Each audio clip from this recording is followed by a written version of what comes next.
This is Songs and Sounds, Volume 1, A Year of Listening to the Birds, a Songbirding Studios production, recorded and narrated in the field by Robert Gerald Porter. Introduction.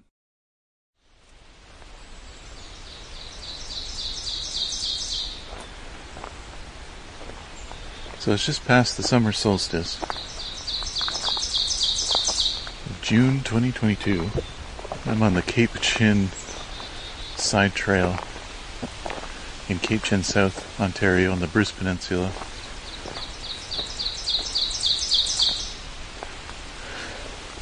Within view of Georgian Bay, part of Lake Huron, which is part of the Great Lakes. And even though this is the middle of the afternoon,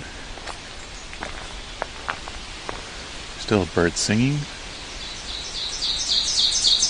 like this ovenbird. It's not just early morning, although that's where you'll hear most of the bird song.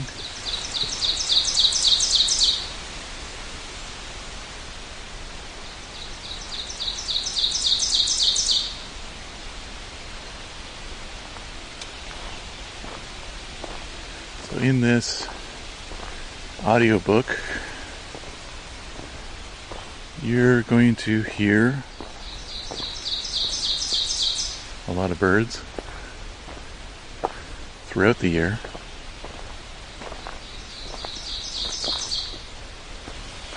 And I'm going from July 2021 into June of 2022, chronologically, for a couple of reasons. One is, I just feel an audiobook going from January to December. Oh, well, now we get a veery. Here we go.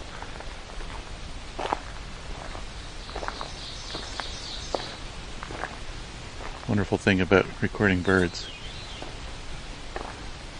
Can't really have a script, so I don't know what I'm going to encounter. So now I got multiple veeries here. One on each side of me. Doing this veer, like that.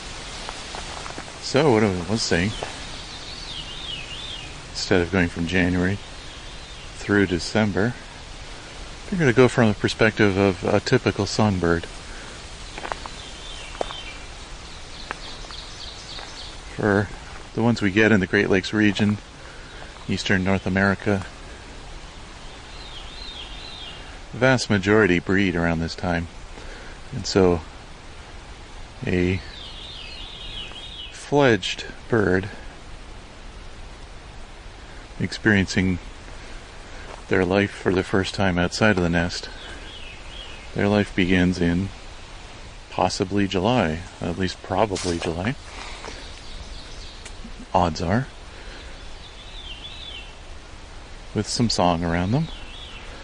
And then a quiet period in August, followed by migration in September and October. And really, migration is pretty much all the time, but the dominant amount of migration is September and early October. In December and January, we see the coldest months. We hear the most hardy birds vocalizing, whether it be song or just calls. And things begin to wake up a bit. Certainly here in this region, February is still a bit cold. And March, we have quite a lot of migration going on. Which leads us into April, where the dominant activity for birds in this region is migration. And then into May and June, where the warbler migration peaks in May, but the breeding activity gets going with several other species in May. For example, sparrows, thrushes. Sample complete. Ready to continue?